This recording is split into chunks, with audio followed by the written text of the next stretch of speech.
the second time on the ISKCON Kirtan Ministry. So we're really, really grateful to you. For those of you who've joined us for the first time and possibly missed the first session, which was the Ekadasi prior last Mondays. So just a brief round of introduction. Of course, Mahatma Prabhu does not really require any introduction. He's well known to all of us. And, can I give my own introduction? Sure, bro. You're most welcome. The most amazing thing is that Srila Prabhupada can take anybody who was rough around the edges and by following his instruction, smooth them out. So when my book comes out about Srila Prabhupada, I'm thinking the title will be An Ordinary Person with an Extraordinary Spiritual Master.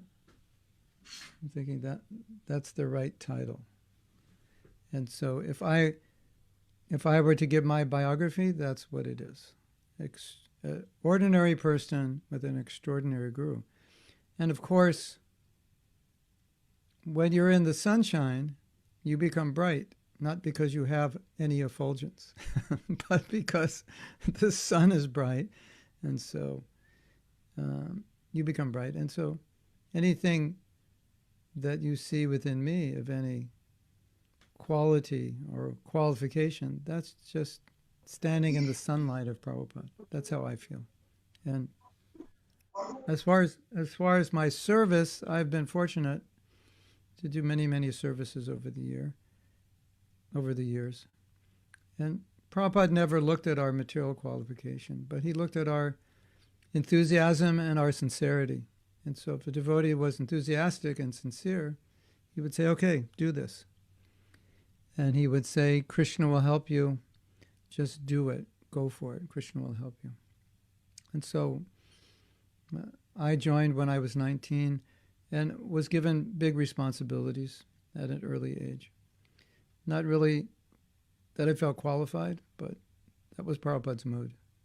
Qualified or not, Krishna will give you the qualification.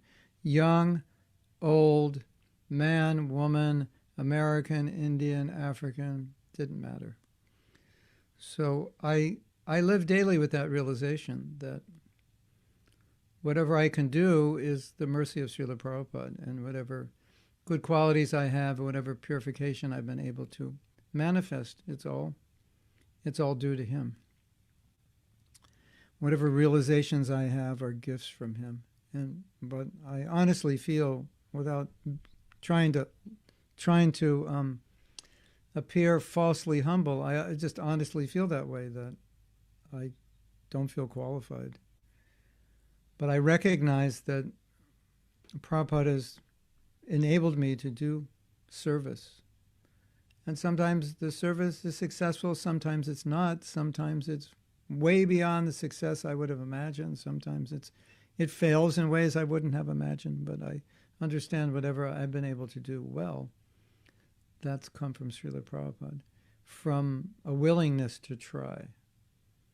And so my biography is that I've done many, many services, willing to try. If that's what Prabhupada wants, then I will do it. And my main service now is teaching, especially in the form of extended teaching, like workshops and retreats and seminars where we can go more deeply into a topic. So that's my biography for today. We're going to have another biography next month.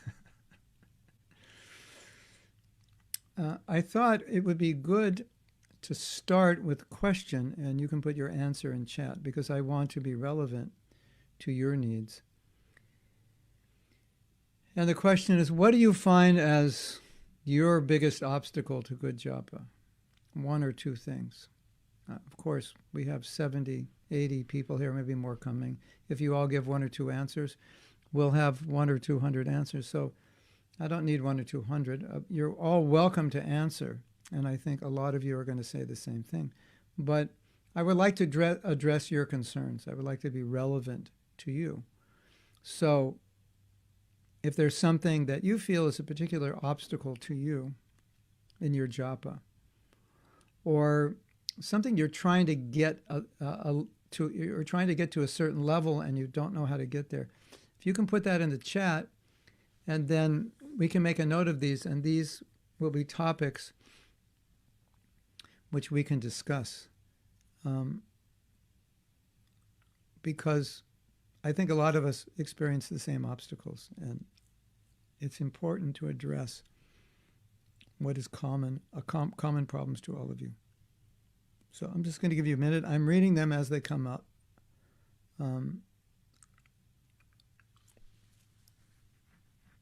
You can all read them. And Govinda Charan, once we get this list, Yes. can you copy this list? And then we'll save it. So the ones we don't Sure. cover today, we will cover. Sure, Prabhu. We'll do that. We'll cover in the future. This is going to be very important for all of us, because japa is extremely important, and we shouldn't. And it's unfortunate if we allow any of these obstacles to become impediments, because if we're chanting and we're making offenses, or we're distracted, then it's like we're taking a medicine, but we're not taking it according to prescription, and it's not working as it's intended.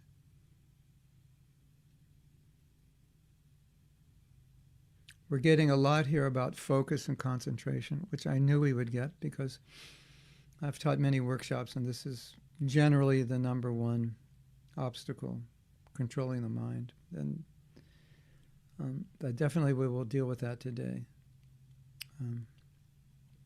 Inability to control the right mood is very, very important to address. So you can keep putting service before japa. You're gonna see that as we address these, that although there's a lot of different obstacles, there's some common thread in how we approach japa that becomes the problem creator, that these problems are manifestations or ramifications of certain ways of thinking. So you can keep, if you have any more, feel free to put them in the chat. I wanna deal with the controlling the mind, the focus, and this last one. We have concentration, the right mood while we're chanting, putting japa before service, get a headache from repetition. They're all very similar, and I'll explain why. Fix the mind. I still feel that to do things from grihastha life are disturbing. Yeah, okay. Don't get married if you want good japa. No, only kidding. And for some of you, it's too late now anyway, right? Move out to an eco-village. Yeah, you'll have more time, Waking up early, wandering mind wavers. Yeah, so we're getting a lot of pronouncing clearly. Mind starts wandering, unwillingness to chant. Wandering mind, yeah. So this is the most common. Consistent enthusiasm is my obstacle. I sometimes do it as a chore. Okay, so we got a lot of what we got is very similar. So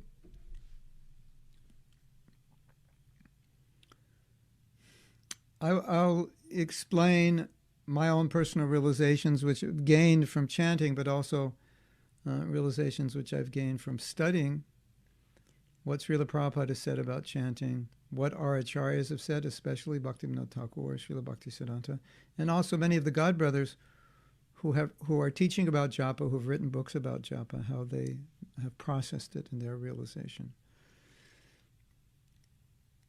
When we do something, the mood in which we are in affects what we're doing. Those of you who are teachers know that sometimes you're very excited to teach a topic. And sometimes you're so excited, you you just have this sense that it's going to be a good class. Even if you're not like so well prepared, you have this sense it's going to be a good class. I'm very enthusiastic. I feel very inspired right now. And so I just can feel that this is really going to be a good class. Any of you are teachers? You ever have that experience? Or maybe it's even cooking, you're just like you're in the mood and you feel, whatever it is, or singing, or you're going to perform a dance and you're not in the mood and you're tired and you're like, this is not going to be good. Or you're in the mood and you feel this is going to be a great performance. So the mood we're in has a dramatic effect on our performance, doesn't it? I'm trying. My screen is only half size. Anyway, that's okay. My chat is up. Anyway, okay. So,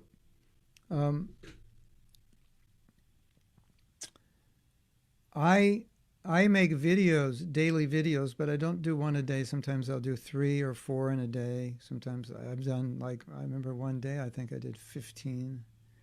And then I don't do any for 15 days. And some days, I'm not in the mood to do videos. If I do them, they won't be good. My mind is somewhere else. I'm doing something which is not putting me in the mood to speak. Maybe it's I'm studying or I'm writing or I'm dealing with some managerial issue. And then to just jump into speaking, especially speaking to a camera. It's a certain mood to speak to a camera. It definitely is, because you don't see people. So you have to have an idea of what you want to say, be very inspired by it, and very much in the mood of communicating. And then when I do that, I can do videos, just one after another, and they're all very succinct and very articulate.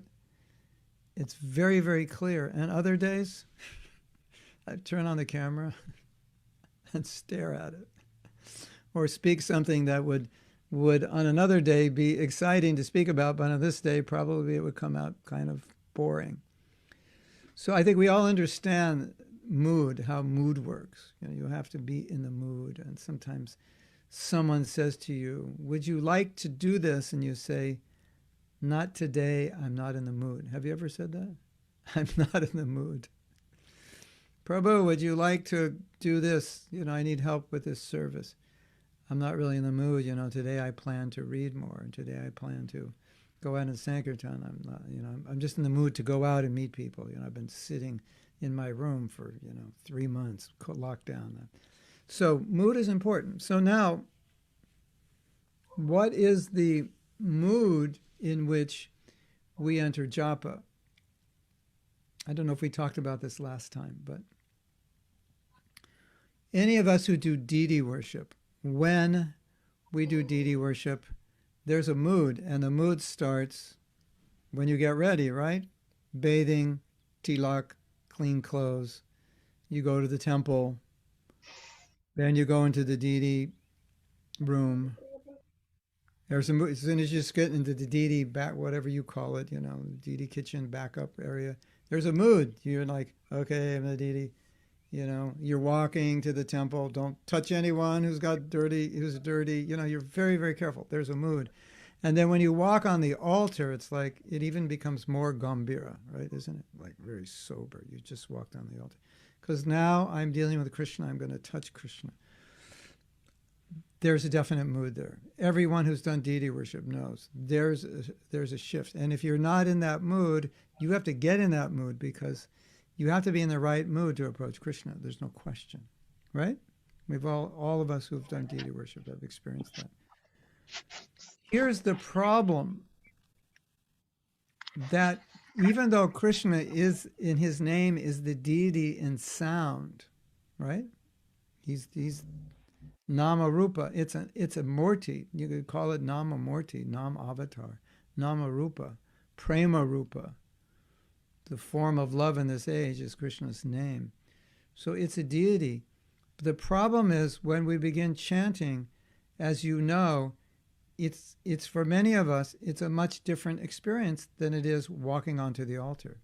When you pick up your beads and you touch them, It should be just like you've walked through the door to go on the altar. That's how you should feel. How many of us feel that way when we pick up our beads? Hare Krishna. You know, like something sacred is about to happen. I'm connecting with the holy name. This is Krishna. I must give my full concentration and attention. That's what's required first. Primarily, if we're going to solve all the problems that you presented, this has to be the foundation. And all the problems that you presented will persist when you just chant. You just get your beads and you just chant.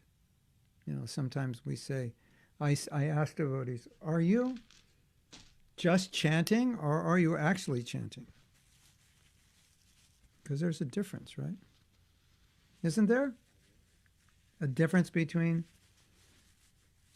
just chanting and actually chanting? There's definitely a difference. What to speak of just chatting?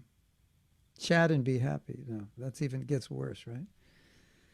If we don't enter the proper mood, then all these offenses become almost guaranteed in a sense. The distraction, the inattention, the apathy. This is all the offense of inattention, which comes under inattention. Distraction, apathy.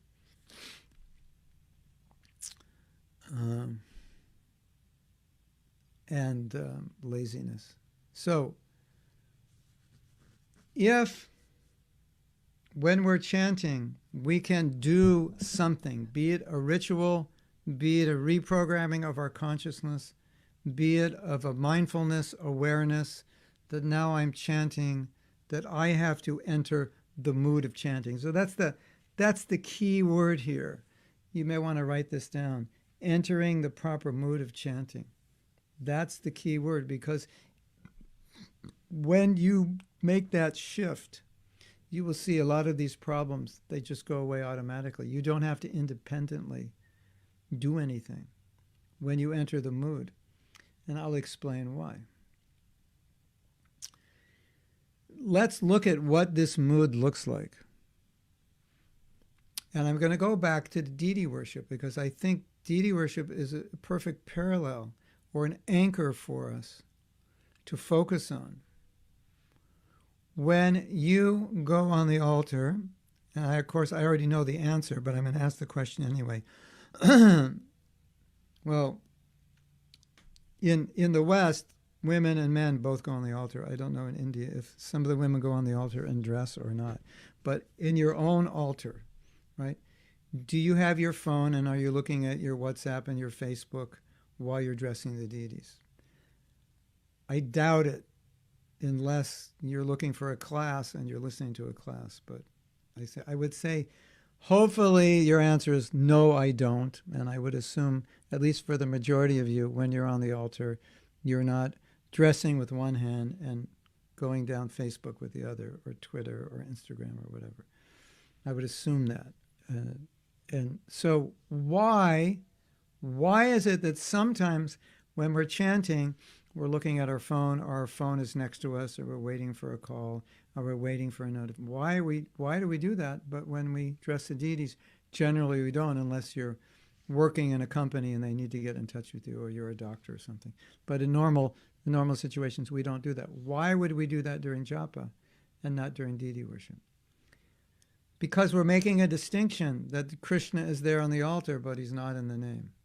That it's a different mood. That chanting is a different mood than puja, and it's not. That's a fundamental problem. So, if I am going to chant properly, there has to be some awareness that kicks in before the first mantra that something has to shift now. The mood, my mood, I have to adjust my mood. Just like, for example, if you were asked to give a class,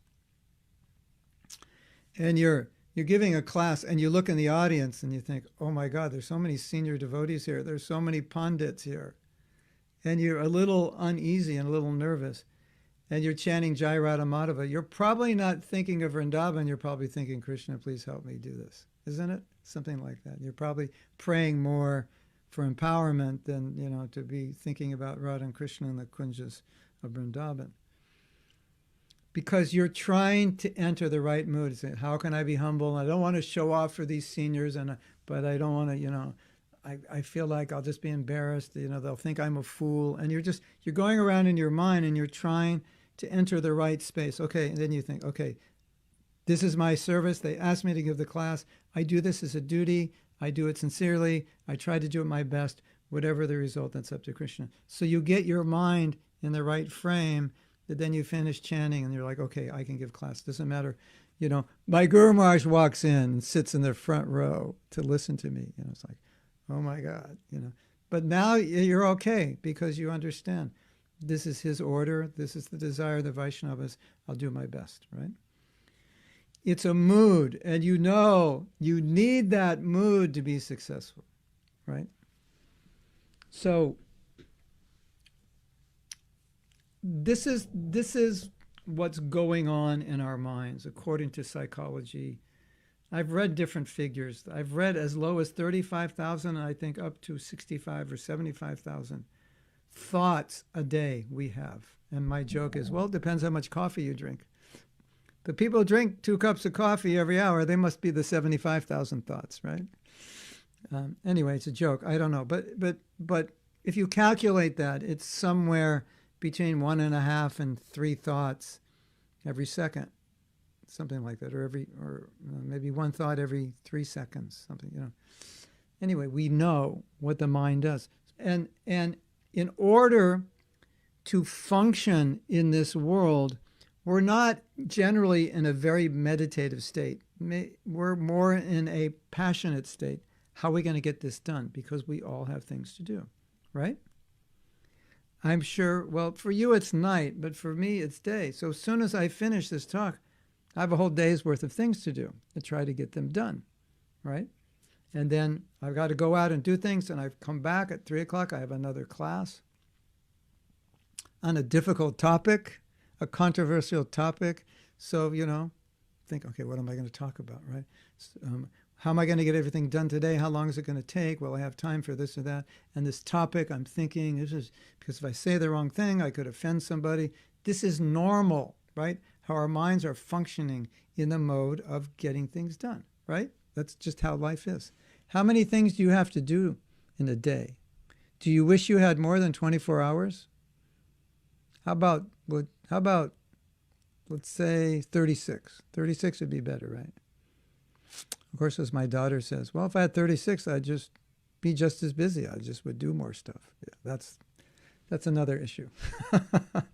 36 isn't going to make it easier. You'll just fill the time up with more things. So, and especially as devotees who are trying to spread Krishna consciousness, we want to fill our day up as far as possible with activities which are in service. If I have extra time, I can do more service. So our minds are normally functioning in a more passionate way because you have to function that way to get things done. If you don't, if everyone is just sattvic, we'll just sit there.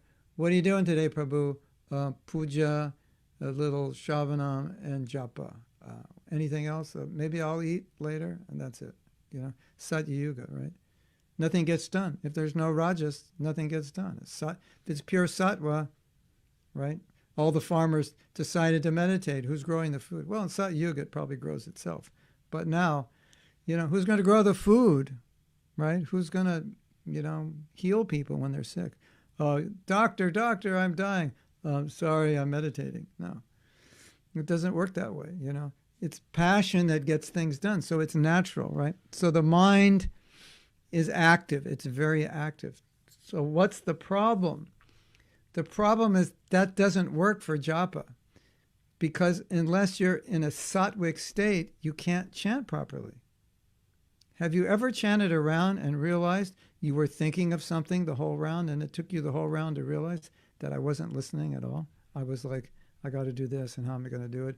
And you figured it out by the end of the round and you're like, and then you think, I didn't hear one mantra. Was I even chanting? I don't even know. I couldn't testify in court that I was even chanting. I was not aware of it. Isn't it? Something like that. That's the normal state. So the problem is that the normal state of consciousness doesn't work for us when we're chanting because it's a different mood, right? Let me give you another example. I don't know if men, you know this, but this is a good lesson just as in marriage, or even women if you're working. When you come home from work, you have to be in a different mood than you were at the office, because if you're in the office mode when you come home, it doesn't work because nobody cares that much about what went on in the office. You know, if they just want to interact with you as father and husband and talk about whatever they want to talk about. So when you come home from work, if you're in like business mode, you know, this happened and that happened, and yeah, we're going to do this and we're going to take over this company and I'm going to stay up late and work on this. You know, your wife eventually will say, could you just leave that at the door? So when you come in, you could just be my husband and not the big corporate executive, and you can be the father to the children. That's what the wife wants. So every man who's been married long enough, or who's maybe not married long enough, but who's smart or sensitive, realizes that when he comes home, he has to be in the role of father and husband, not in the role of executive or programmer or accountant or doctor or whatever it is. So it's exactly the same with japa. We have all these roles and identities, but then when we chant, we have to drop those. Because if we don't, this problem with I can't control my mind, why is that a problem? Because you're allowing your mind to stay in the same mode that it uses to conquer the world. So now you're in conquer the world mode and you're chanting japa. What's your mind going to do? It's going to continue to conquer the world. You know, conquer the world in a broad perspective. Even going shopping is part of what you do in your conquering the world. It's just anything you do to maintain your life, expand your service, expand your career. I'll call that conquering mode. That's the mode the mind is normally in, right? That's just how it is. And then you sit down to chant japa, and if we had mind scanners on all of you right now, and thought bubbles over your head when you're chanting japa, what would we be seeing? And you say, Prabhu, don't do that. I hope you don't have that technology. Don't show that. I don't want people to see. What would we be seeing? Well, hopefully nothing bad, but we'd just be seeing, okay, you know, we'd be seeing, if you don't enter the mood of japa, we would be seeing what you normally think about. I have to do this. I have to do that. What about this? How are we going to do this? Would it be better to do this way? Should I talk to him? Or should I do this? Or should I do that? Or that's just normal, right? I mean, there's nothing wrong with that. That's, you have to think that way to exist, isn't it? Then the devotee will say, well, what about service? I mean, I'm chanting my rounds. I'm thinking about service. It's the same problem. It's distraction, not in a philosophical sense of distraction, but a distraction from the mood. You know, thinking of service is bad. No, thinking of service is wonderful as long as you don't think about it when you're chanting japa, because then you'll end up in that same loop. I chanted around and I didn't realize it because I was thinking, how am I going to address the deities tomorrow? Right? Have any of you ever addressed your deities during japa? Okay, it's a nice meditation, but if it's in the passionate mode of thinking what I have to do, it's different than in the meditative mode. I'm chanting japa and I'm thinking. It's a different mode, right? Because some pujaris do that when they chant japa, but they're not decorating the deity as they're going to decorate in when they do their puja. They're decorating it in meditation. That's different because that's enhancing the japa. I think you understand what I'm saying, right? So what we have to do, the first thing is to understand that if I'm going to chant good japa, it's going to be in an entirely different mood than what I'm normally in, or significantly different mood. It's the husband coming home from work. It's the devotee going on the altar. It's a shift. There's got to be some significant shift. And you might say, well, what if I'm doing it in the morning? You know, the day is over. It's in the morning. Still, there's got to be some conscious shift. Now, the good news is if you do this every day consciously, after a while, when you begin chanting, you automatically will do it. You won't even have to try. because that's the way habit works. And I have experience, and this is really cool. And there's a psychological term, and I forget the term because I haven't used it in years, but there's a term. Something like, it's like, have you ever gone to the temple? I don't know, this happens to us in the West. I don't know if in India, but have you ever gone to the temple and you can smell some incense coming from the altar and you think, that was the same fragrance when I first went to the temple. Oh, it's called anchoring.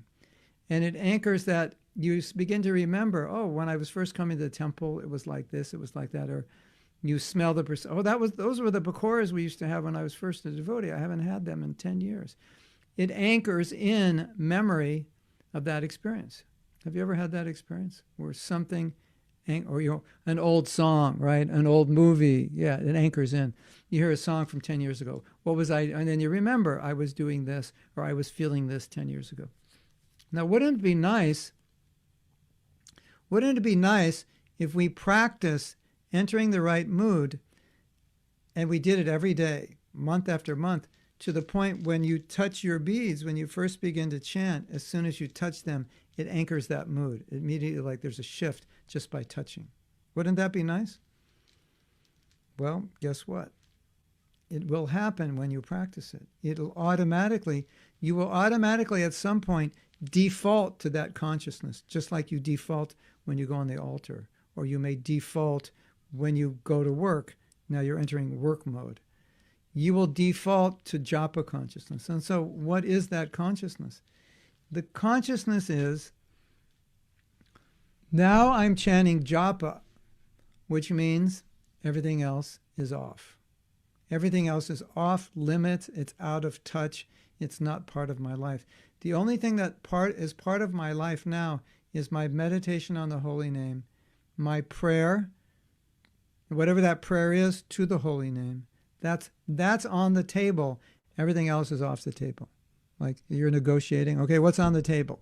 Okay, I'll give you this much if you do A, B, and C, and they negotiate. Well, I can't do A, B, and C. I'll do A and B, and I will take this much. So you're negotiating. What's on the table? What's on the table is my connection with the holy name, my relationship with Krishna, the mood of prayer, as we discussed in the last class, the connection with the meaning. That all of that is what happens when you enter the proper mood of japa. And because japa is a prayer, we are entering that mood of prayer. It's a very different consciousness. Prayer is a very different consciousness from your ordinary consciousness, isn't it? Prayer is the mood that we enter into as Americans when we get in the taxi and from the airport in India, when we watch how they drive like madmen. We enter that mood of prayer even in the taxi. You don't enter the mood of prayer because you're not worried. We enter the mood of prayer because we don't drive that way in America. So prayer is a different mood. Hare Krishna. You ever see Western devotees? If you want to see a Western devotee praying during japa, just put them in a taxi. Yeah. Hare Krishna, Hare Krishna. Yeah, they pray a lot. Yeah.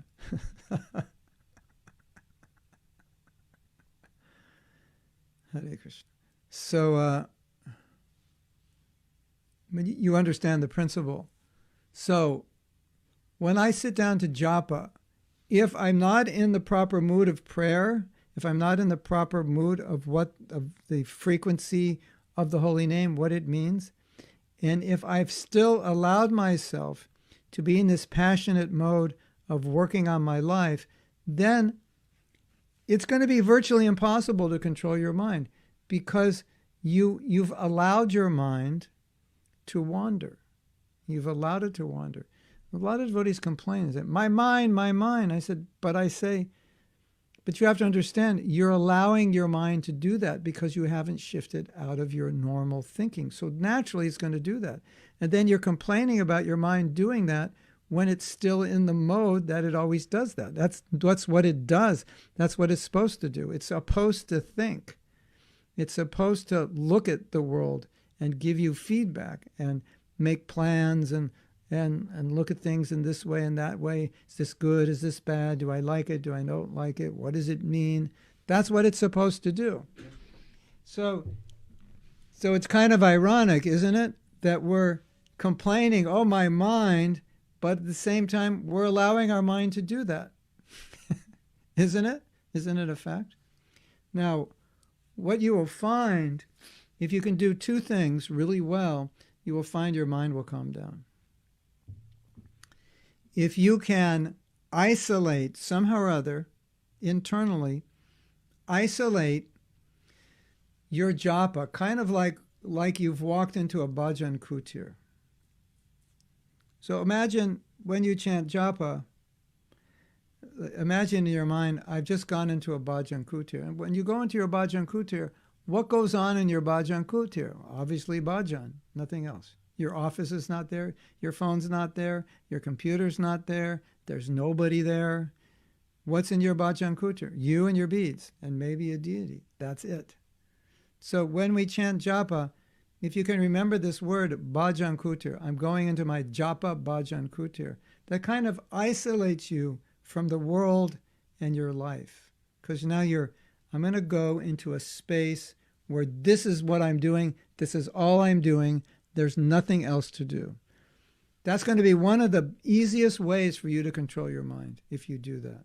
Because now, once you're in your bhajan kutir, you are out of your life, so to speak. So your mind's not going to wander into what you have to do, because it's obvious you're not going to do any of those things for the next hour or two, because you're in your bhajan kutir. So we kind of want to create this virtual bhajan kutir within our life when we begin chanting japa. Like when you touch your bead, it's like, okay, I'm in my bhajan kutir now. Everything in my life, the pause button is on my life.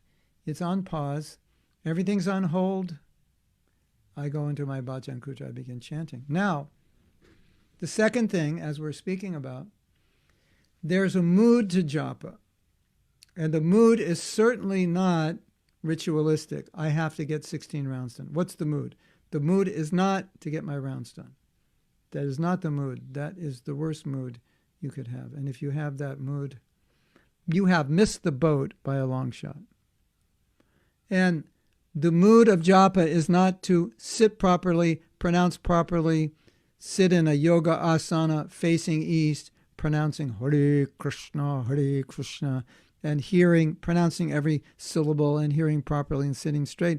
All that's good, but that's not the goal. And that's not the mood. That's a byproduct of the mood. I guarantee you, if you get the mood, you'll sit straight and pronounce it properly. You won't have to do it independently, right? It's like I tell a devotee, you should speak nice things to your wife. Right? He goes, oh, that's hard. I'm a nasty person. That's not what to tell him. Say, you should appreciate your wife. You should see all the good in her. Then he'll automatically speak nice things, isn't it? But if you tell him to speak nice things without seeing nice things, it's artificial. So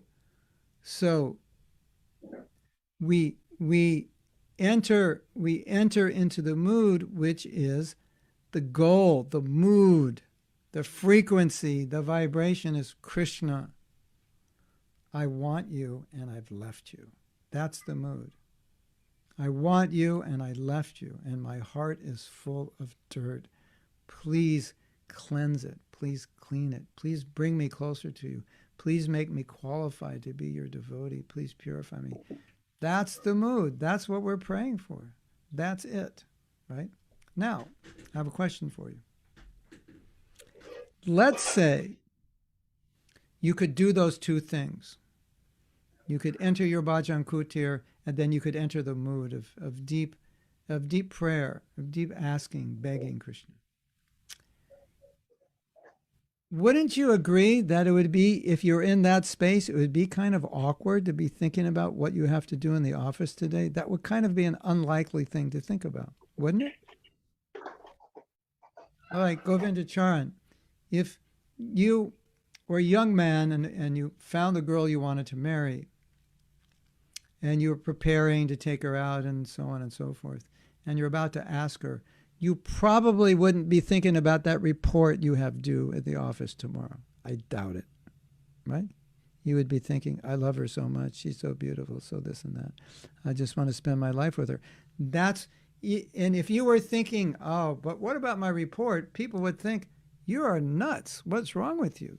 You know, it's two different moods, and they don't mix. They're like impossible to go together. I give some classes on appreciation, and one of the things we find is that when you appreciate, you stop criticizing because they're opposite poles. And when you criticize, you stop appreciating. They don't merge together. They're like oil and water. You have one mood or the other. Both moods don't coincide. They're very opposite emotions. So when you're in the emotion of, okay, my world is turned off, I'm praying Krishna, I want to be a pure devotee, or please empower me, bring me closer to you, help me in the ways that you feel you personally need help. You're in that mood, you're in your bhajan kutir. How awkward would it be to think about, oh, I have to go shopping, we're out of milk. It's an unlikely thought, right? Okay. Do we agree with that? Anybody, raise your hand if you disagree. And then I'll knock you off Zoom if you disagree. No, only kidding. So now, Haridas Thakur raises his hand. Okay, knock him off. So now, if you're in the mood of, I have so many things to do, I can't finish them all, and I have to get my rounds done, and you're on what I'm doing called beat the clock japa, you're chanting as fast as you can. What do you think is going to enter your mind? All the things you have to do, right? Of course, because now you're in a mood which would support your mind wandering, because you're no longer in the mood of a japa chanter. You're just in your normal mood, and you're just doing it ritualistically. You're just trying to get it done. So it's natural that you're going to be thinking about all these other things, because your mind and heart are not occupied with the mood. You're only occupied with, let's get it done as fast as we can. Let's get this over with. I have so many things to do today. Have you ever felt like that? Let's get this japa out of the way. Oh, I finished my rounds, got that out of the way. What a crazy thing to say, isn't it? Got my rounds out of the way, now I can get down to business. No. So, does this make sense to you? Can you see the difference in the moods? How if you enter the right mood, then your mind thinking about all these things that you're saying, wandering mind, loss of enthusiasm, unwillingness to chant, can you see how that would kind of not, it wouldn't fit in that mood? It's just like a different mood. It's kind of like wearing a tuxedo to go farming. They're different moods, right? It's just like, you know, if you put on really, really nice clothes, it changes your mood, doesn't it? Just putting on the clothes, it's like, okay, I've got this beautiful Armani suit. I have to go somewhere and let's go to a 5-star hotel and just walk around. You know, we look important. You know, it's just, it's a different mood, isn't it? So that's that realization only took me like 40 years to come to, through bad experiences with chanting, of not being in the right mood and being more ritualistic about it, and so then when I started entering that mood, then I found, okay, this is easy. Why make it hard on yourself? Another realization I had, and I'll open it up for questions. We don't have that much time, but when I started doing this, I had another realization that you could desperately try to control your mind, and it's not that we shouldn't try to control our mind, but sometimes you could spend all the energy on your japa trying to control your mind. Have you ever done that before? And by the time you finish 16 rounds, you have to go to sleep, you know, call in sick. I can't go to work. I'm exhausted. That was so hard. Or have you ever been like, you don't have so much energy and you're chanting, I was like, I don't have the energy to control my mind. You know, and so I thought, that doesn't seem like a good use of energy, to put all our energy into controlling our mind, when we could put all our energy into praying for pure devotional service, and automatically our mind would just be controlled, because of that world, that energy is a different world. And in that world, the mind doesn't wander around the universe. And so, you know, I'm chanting Hare Krishna, beating my head, bang, get my broomstick, beat it, get my shoes, beat it, you know, Hare Krishna, Krishna Krishna. And I thought, why would I want to spend all that energy beating my mind when I could just massage my heart into the proper mood? I could walk into my Bhajan Kutir, and then all my energy can go into prayer. That's my realization. So I would like you to try to apply that. And if this is being recorded, then you can review it a little bit. Try that. Put that into practice. See what happens. And if it works for you, do it every day, because after a while it's going to become your habit, and that's just the way you're going to chant. And the last thing I want to say is, notice devotees who are very absorbed in japa, and you can understand that they've mastered this. This is the way they do it, and they do it every day, and that's just how they chant, because they've connected with that mood. So now we have, I think, 7 minutes. Is that correct, Govindacharya? 7 minutes? So if you would like to ask any questions, you want some clarification on this, please feel free to ask. Or you have some question. Does this really work? Or Prabhupada said this. And, the standard question is, but Prabhupada said just here. And that sounds, it sounds like I'm saying something different. You know what Prabhupada said? He said, think of Krishna's pastimes when you chant. And if you can't, then just listen. That was like, that just here was like degraded to 0.2, not 0.1. 0.1 is absorption, more absorption of the mind and heart. If you can't do that, go to the mechanical here, and then it'll bring you there. But I think we can bypass a bit of the mechanical if we go more to the heart, and we'll get a quicker result and a deeper result. Okay. Thank you. Hare Krishna. So if you have a question, you can put it in the chat, or you can raise your hand. There are a couple of questions coming up. Okay. So one of them is, if there's bodily pain, Yes. how do we chant during that time? How do we concentrate? If there's bodily pain when you chant, it's difficult to concentrate. Yeah, definitely. Then I would address that. Independently. Anything you can do to make your pain, lessen your pain, make yourself more comfortable, it's going to help your japa, because otherwise your focus will be on the pain.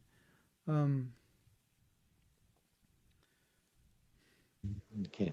There's another sometimes, one. of course, sometimes the pain makes a person more dependent on Krishna because they're in pain. But that would be my first line of defense, to alleviate it as much as possible, so it's not a distraction.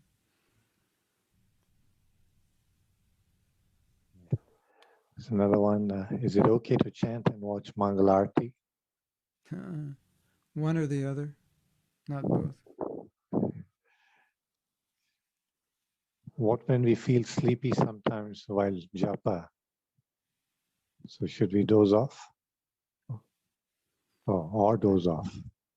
What when we feel sleepy sometime while japa, or doze off? Don't chant when you're sleepy, so you have to figure out how not to be sleepy. Stand up, stand on your head, go jump in a bucket of ice, or take a nap, something. Go outside, walk, breathe, something. Because if you chant when you're sleepy, it's not going to be good. You need energy. You want to hear a funny story? We used to do Sankirtan, and sometimes we'd only sleep 4 hours. So during class, we'd give devotees ice, put ice on their feet to stay awake. We were totally fanatical. They were very young devotees, We said, okay, here's your ice to keep you awake during class. So.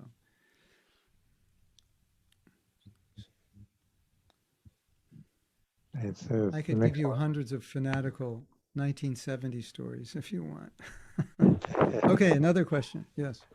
Prabhu, do you think that if the sound of flute helps me to concentrate and be in right mood, should I use it? The sound of flute? Yes. Well, Prabhupada used the sound of Shania, but he thought that sound was auspicious.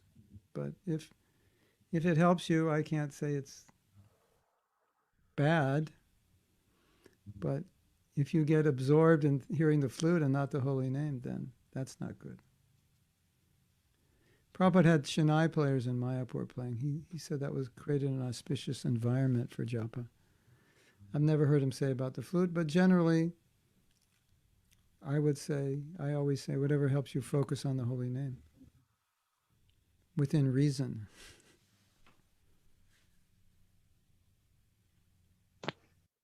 Yes. Then we have, can you please give me some list of prayers we can do while chanting?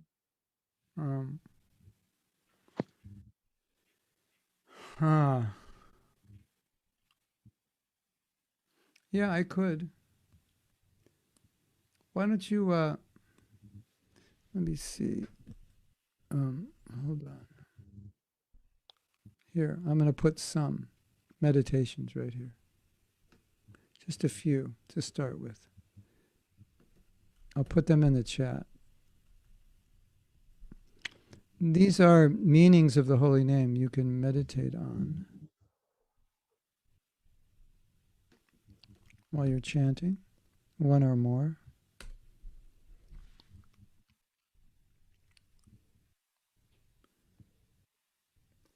These are given by different acharyas. We did some of these last time when we chanted.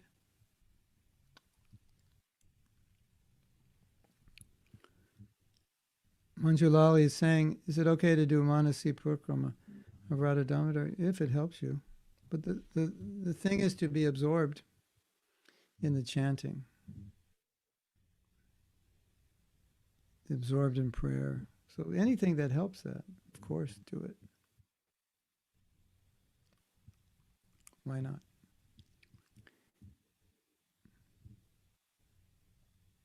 But just like I said, we have to be careful.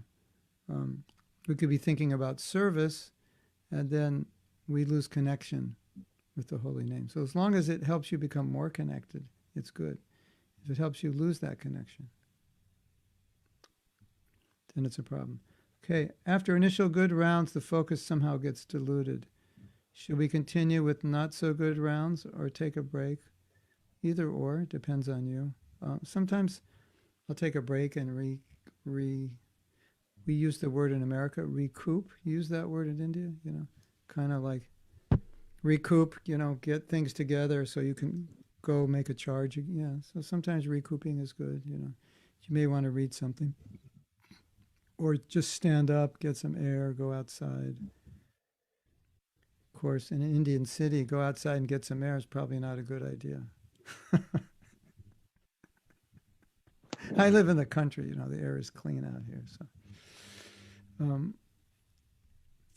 but personally, I always try to do whatever I can do to make my japa better, create the right environments. So that I would leave up to you. Sometimes, plugging through, you'll get back into the mood. Sometimes you'll need to stop, pray, read, something of that nature.